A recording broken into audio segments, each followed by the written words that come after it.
Imagine a world where fresh isn't the crisp scent of soap. It's the sharp bite of dried herbs layered over the deep, unmistakable musk of skin that hasn't met water in weeks. In medieval England, a hot bath wasn't a luxury. It was a gamble with your life. In the gray, bone-cold stillness of a medieval morning, there is no rush of hot water from a faucet, no steam rising from tiles. Instead, there is silence, and a shallow basin of cold water sitting beside a bed. On a floor, carpeted in rushes that have been rotting quietly for months. For the ordinary person living in 14th century London or huddled inside a drafty manor on the Yorkshire moors, the idea of submerging their body in warm water isn't just foreign. It feels like an act of self-destruction, and the physicians of the age agree. Hot water, they warn, forces open the pores. But in their minds, a pore is not a breathing passage for skin.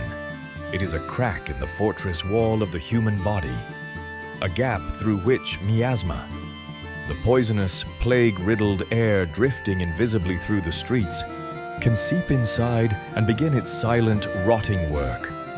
So the grime clinging to unwashed skin isn't filth, it's armor. For the nobility, salvation comes not from water, but from linen. Fine, white, immaculately pressed linen. The great medical conviction of the era holds that a high-quality undershirt acts as a living sponge, drawing toxins and impurities out through the skin, locking them into the weave of the fabric. A nobleman might change this shirt 3-4 times a day, each fresh layer convincing him he is clean, even as not a single drop of water has touched his body. And there is power in that linen too. The bright white cuff of a shirt peeking from beneath a velvet sleeve isn't just fashion, it's a declaration, a public signal that you are wealthy enough to afford cleanliness without the danger of getting wet. Dental hygiene tells its own grim story. There is no toothbrush, only a rough scrap of linen dragged across the teeth after being dipped into a paste of ground salt, powdered bone, or bitter herbs. It cleans nothing gently. And if a tooth begins to blacken and throb, there is no comfort waiting. The pain is blamed on a toothworm, a tiny creature believed to be gnawing at the root from within. The cure is a pair of iron pliers, the hands of a barber surgeon, and the mercy of passing out from the pain. Smiles in this era are earned through suffering and rarely shown freely. To survive without washing, the people of medieval England lean heavily on scent as a substitute for cleanliness.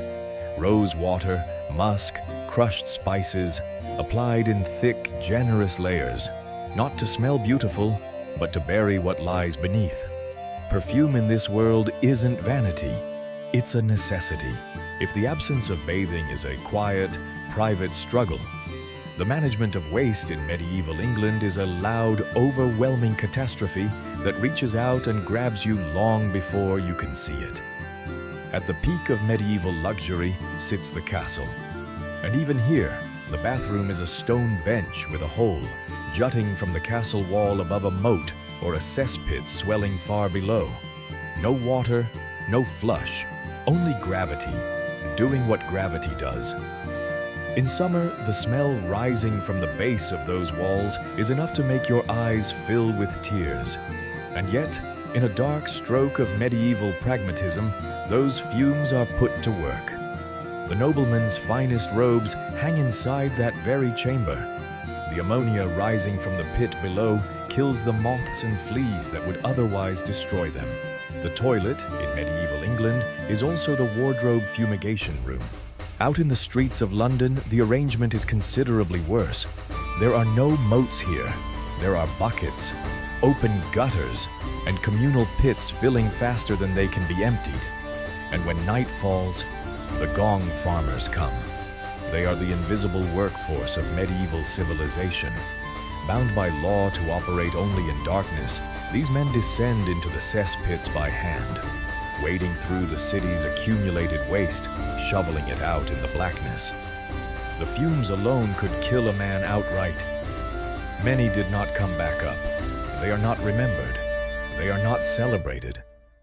But without them, the city would have consumed itself. Above ground, pigs roam the streets freely, living garbage disposals, clearing food scraps from the gutters, but leaving their own contributions behind. Tanners work in open vats, using collected urine and dog excrement to cure leather in the open air. Travelers approaching a medieval city describe the smell as something physical, not something you notice, but something that hits you hard from a distance. And then there is the question every modern mind eventually arrives at. Without toilet paper, what then? For the wealthy, soft wool or worn linen. For everyone else, whatever the world provides. Moss, broad leaves, hay, straw. A cleaning experience that is both painful and, by any reasonable measure, incomplete. The Romans once had a vinegar-soaked sponge on a stick. That modest innovation has been lost entirely, replaced by cruder instruments and grimmer outcomes. This is the biological feedback loop that quietly governs medieval life.